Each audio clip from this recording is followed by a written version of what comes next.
Now, last time we ended in 2 Thessalonians, let me take you back there because we really didn't finish, okay? 2 Thessalonians chapter 2. And I want to show you, Paul makes 4 points that explains what's happening in the global deception. But look at 2 Thessalonians chapter 2. Because what the scriptures tell us is this hurricane of apostasy is coming so fast, and it's going to follow exactly the plan the Lord laid down. 2 Thessalonians gives us 4 elements, starting in verse 3 of chapter 2. First, truth gets abandoned. That's the first hallmark of the apostasy, is that truth gets abandoned. Now, it's happening all around us. I mean, what people say is, don't sweat the little stuff like the truth, Just worry about the big stuff. Well, what is bigger than the truth? But you know what? People nowadays aren't interested in knowing the truth.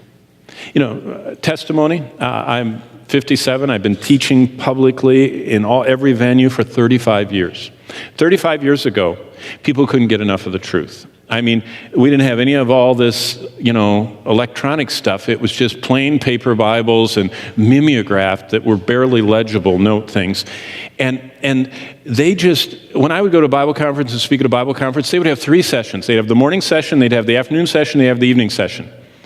And each, it was a few songs and then it was teaching the Bible. People just couldn't get enough of it. I'm still doing it. Do you know what it's now? These directors of all these conference centers, they're my friends, and they go, people back home only go for 15-minute sermons. 20 is a long one. They said, one of your messages is like a month of everything they'd get back home. And they said, and so what we're going to do is we're going to cut down and only have one a day.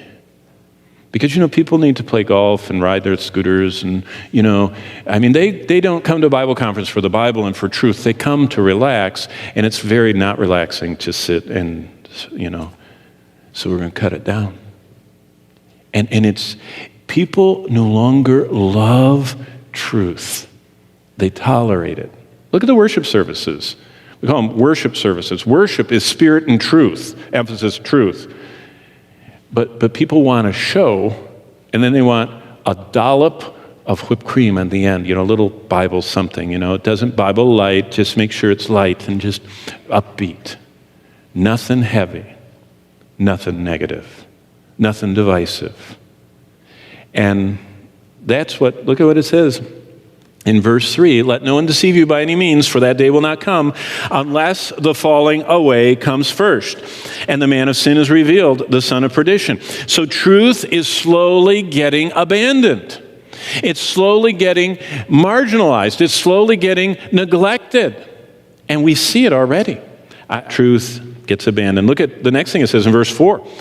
Then Almighty God gets pushed aside. When you push out the truth, who needs God? Because he's defined by the truth. And so it says that Almighty God gets pushed aside. Verse 4, who opposes and exalts himself above all that is called God or that is worshipped. He sits as God in the temple of God, showing himself that he is God.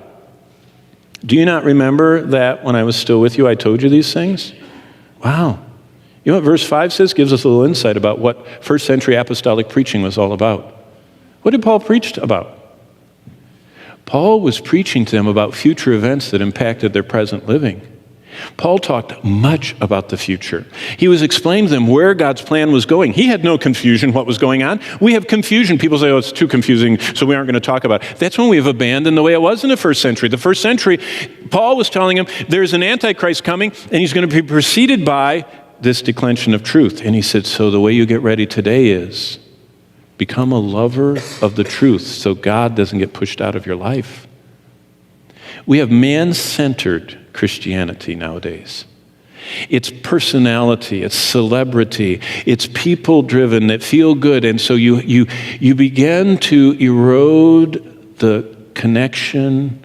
As Jesus said, the people's lives are not founded on the rock. They're on the sand of whoever the current personality is. And that's why they get blown away. God gets pushed aside.